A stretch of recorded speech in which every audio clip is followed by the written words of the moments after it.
Okay, so Austin is not known to be one of the friendliest places for vacation rentals. I have here today my friend Erika Albert with E-Rae Realty. How are you doing today? I'm doing great. How are you doing, Ryan? Doing good. So you're our first guest to be back in a situation that's not a Zoom podcast. So I'm pretty excited about that. I'm loving it. Yeah. About time.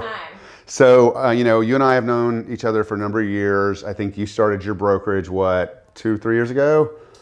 Yeah, in 2020, so about 2 years ago. Okay, and so you've kind of found this niche where you're helping people buy vacation rentals.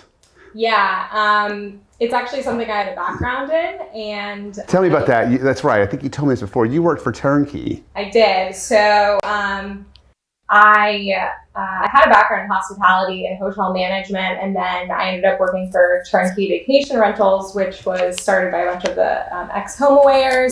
Recently was bought out by Vacasa, a vacation rental management company operating across the country, and I worked there before I even got my real estate license, and it was that experience that actually made me want to get my license.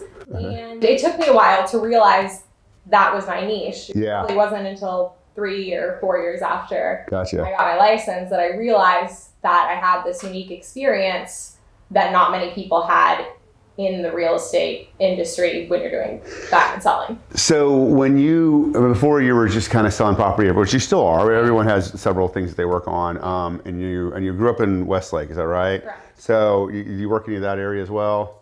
I do work it occasionally.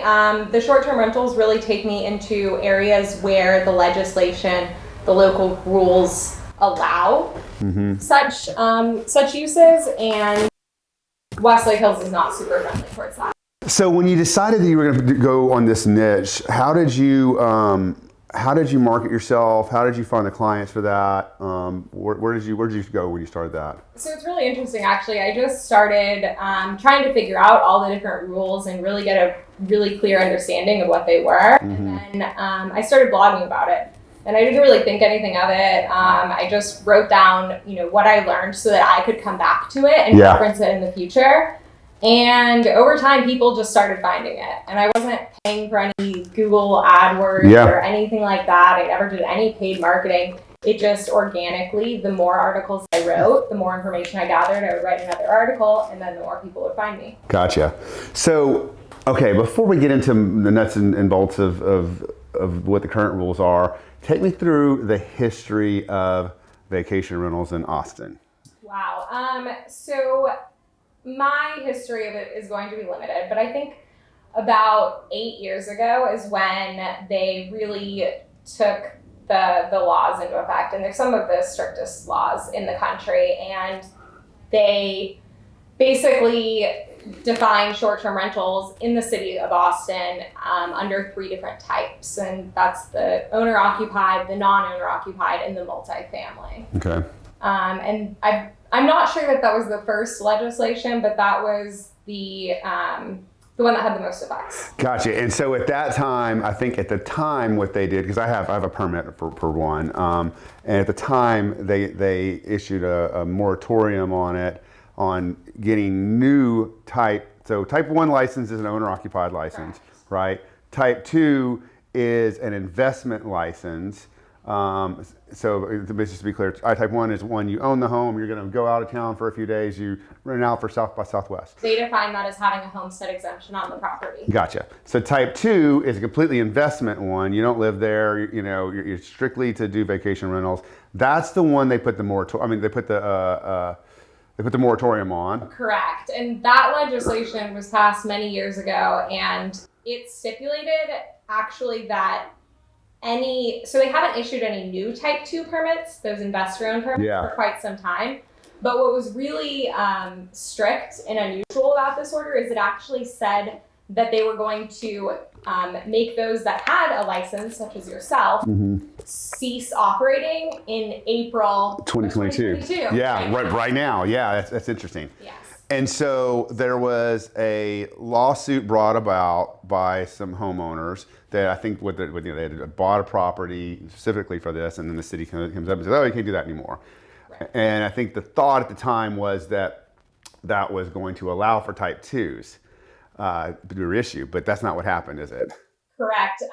Getting into all of the legalness is it's quite a rabbit hole, but to make matters simple, that is what the court order stated, but that's not what the city of Austin is enforcing. They are not issuing any more type 2, but they are allowing those, such as yourself, that had a type 2 permit to continue operating throughout past this month. Yeah.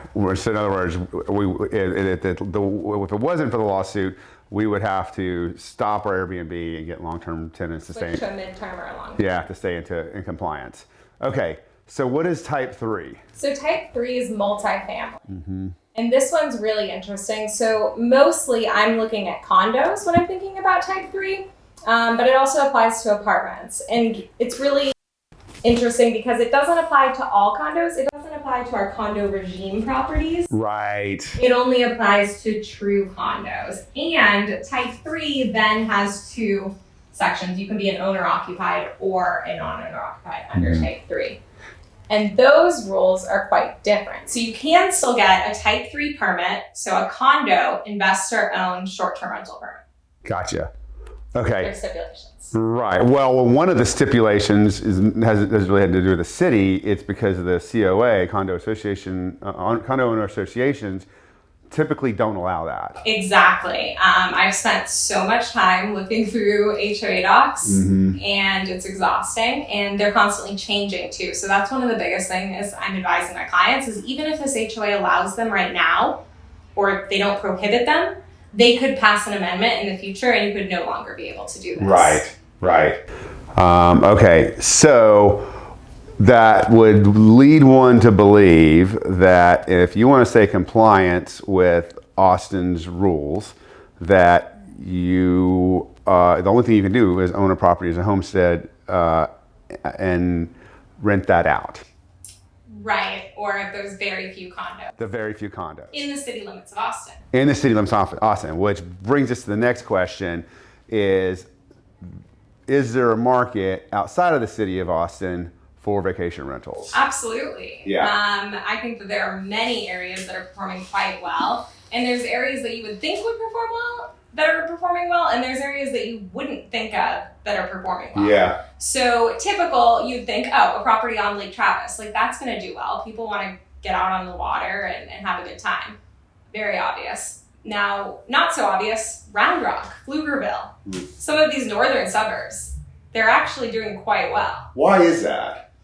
I think there's a few different reasons. I think that there's just a growing desire from the public to stay in vacation rentals rather than hotels. And that was even made more strong by the COVID pandemic because people wanted someplace where they could, stay with their own family, cook their own meals, and be able to get out of their house and into a different house. And so there's obviously, Dripping Springs and Fitzhugh Road. I mean, someone told me, this might be pulling this out of the air, but I think someone told me that Dripping Springs was number 1 or number 2 place in the nation for weddings. Yes. Is it right? That's what I've always heard, just like Austin's the live music capital of the world, Dripping Springs is the wedding destination of the world. Wow. And with weddings comes a lot of guests, and they need someplace to stay, and they need someplace to have the whole family together and do the rehearsal dinner maybe, or whatever it may be. And Dripping Springs is absolutely booming with short-term rentals, and the revenue numbers are great. And one of the things that often affects your revenue numbers in the short-term rental industry is the seasonality of the market, and Dripping Springs is not very subjective, or it's not affected by the seasonality as much. Yeah. Because there's so many different demands. You have the weddings, but you also have the wineries, the breweries, everything. It's just the gateway to the hill country, but you're still close to Austin, so people can do everything when they stay in Dripping Springs. That's right. And not just Dripping Springs, but the areas between Austin and Dripping Springs. Absolutely. Or even, man, I love Fitzhugh Road starts in Dripping Springs and goes all the way to Bee Caves or Hamilton Pool. Hamilton Pool, which very close to Austin. And I mean, I've been out there several times, never actually stayed there, but I could see the allure. You can go within a mile to go to these distilleries and breweries, and you can take an Uber into town one night. I mean, there's a lot going on out there.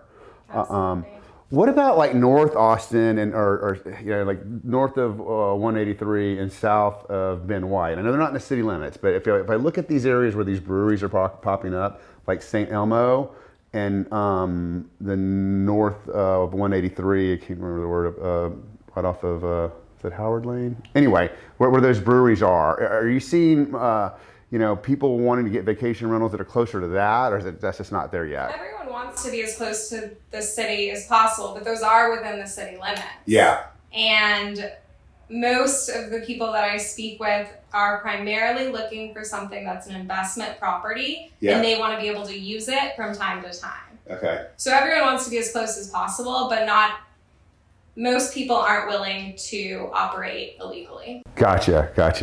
Okay, let's talk about Nativo for a second. Okay, I think last time we met, I told you I had just closed on the Nativo unit, and I was going to close on it, right? And my family has moved in there. We're supposed to stay there for 2 weeks. They were doing a renovation on our master bath.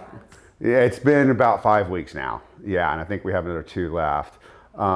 And one of the things you said that I think, we was a little bit of disagreement, but I agree with you in some respects, where there's going to be so much demand there that it's going to be hard to get your unit rented. Well, the thing with Nativo is a very unique building. It's actually it's a unique because anyone can have a permit. Well, you don't need it. It's not even permitted the same way. Right. It's zoned as a hotel. So every single unit in Nativo can be a short-term rental. Right. And my concern with that is that when you have, I don't know how many units are in there. I think there's 250-ish. So when you have 250 units that you're competing with, how are you going to differentiate yourself, and how are you going to be the one they want to book if they're all available? Yeah, right. Well, so and to kind of give you the kind of trials and tribulations of what's happened over there is, we contracted with Vacasa to rent ours out. We've been there a while. We've blocked out a lot. We got a booking in October for like 5 days for like $4,000. We're like, yeah. Then we get another booking for 10 days at $1,500. And, we're like, what is going on here? This is not the Motel 6. We're going to rent our place out for $150 a night. And what we found was that what Vacasa is trying to do, and in some ways makes a little bit of sense, like, oh, well, we're just trying to get them all full, and we're offering such, discounts to get them all full, and then the prices go up. Well, that wasn't a discussion that we had, and I said, well, you can try that with someone else, but not mine. I mean, I'd rather be vacant. Yeah. Because if I were to let that go, so you're gonna let mine rent for this amount so that somebody else can get way more. Yeah, exactly. So there's been a little bit of some trouble over there, and hopefully I think that they're trying to work that out. We've also seen other managers pop up there as well. So, I'm sticking with Vacasa right now. I haven't even voiced these concerns to them because it's not a concern. I told them, look, don't, the lowest I'm going to rent mine is $250 a night. And if that's 10 days. But I can see, it goes back to what you were saying. I understand that. From my point of it, we just want to keep it, we don't want people. If you're cash flow positive, you're okay. It's an appreciation play. It's an appreciation play. I want nice tenants in there. I don't want people paying $150 a night, right? Exactly. So for agents that are watching this or listening to this, and they have clients that are trying to get into a vacation rental, what would you tell them? What do they need to do? So first things first, you need to know how to identify properties for them. Mm-hmm. You need to first figure out if you see something that you think could work, figure out whose jurisdiction it's under. I like to go to the GIS maps and see, okay, this one looks like it's in the city of Austin, but I know this area is right on the edge. Is it really? Oh wait, it's in the ETJ. Okay, that means it could work.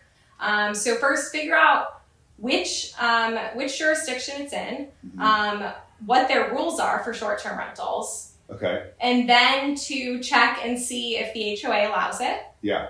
Check the deed restrictions, make sure there's nothing in there that's going to prohibit what they want to do. Yep. And then to figure out if it's going to be profitable, because your clients probably have an interest in that. And there's lots of different tools out there to be able to run those numbers.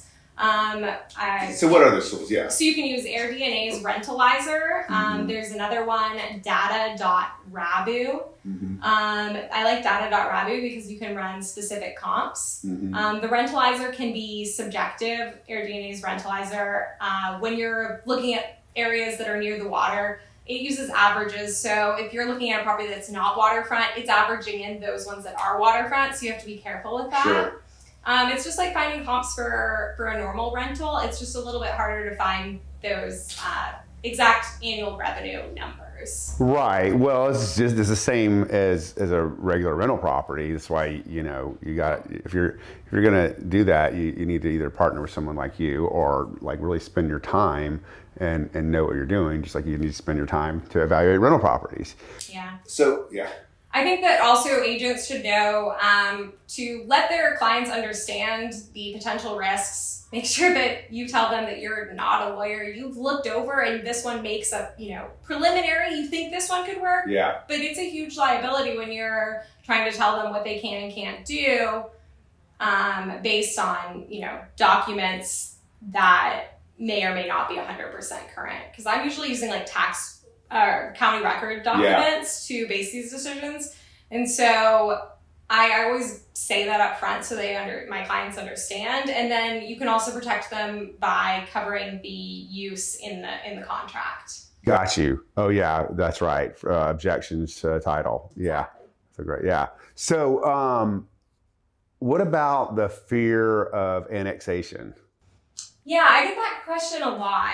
And just for anybody that's listening, I'm talking about something that's in the ETJ or out of the Austin city limits, and the city decides to annex that property into the city limits. Yeah, it's hard to say what may happen. I do know that when Lost Creek was annexed, they grandfathered those ones in. Oh wow! Okay.